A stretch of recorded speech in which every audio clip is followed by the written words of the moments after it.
అయితే ఈ పర్టిక్యులర్ అంశం పైన పరస సురేష్ కుమార్ అనే వ్యక్తి society for civil rights and property environment రైట్స్‌కి సంబంధించిన విషయం పైన పోరాడుతూ ఉన్నారాయన సురేష్ కుమార్. సురేష్ కుమార్ హైకోర్ట్‌లో పిటిషన్ దాఖలు చేశారు.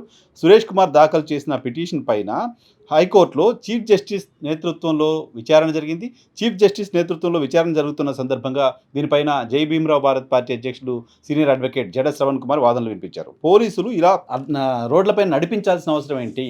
నిందితులకు సంబంధించిన ఆత్మాభిమానం దెబ్బతినేలా వ్యవహరించాల్సిన అవసరం ఏంటి? నిందితులకు కూడా కొన్ని రక్షణలు, కొన్ని హక్కులు ఉంటాయి కదా! శిక్ష పడే వరకు, వాళ్ళు చేసిన నేరం తేలే వరకు వాళ్ళు నిందితులుగానే ఉంటారు తప్ప దోషి కాదు కదా!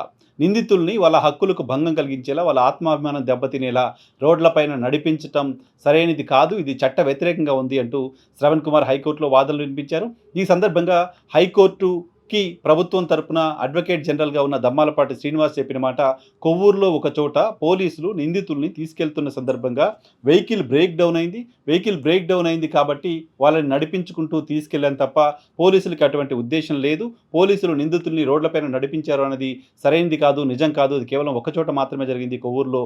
అలా వెహికల్ బ్రేక్ డౌన్ అవ్వడం వల్ల మాత్రమే జరిగింది అంటూ అడ్వకేట్ జనరల్ కోర్టు దృష్టికి, చీఫ్ జస్టిస్ దృష్టికి తీసుకొచ్చారు.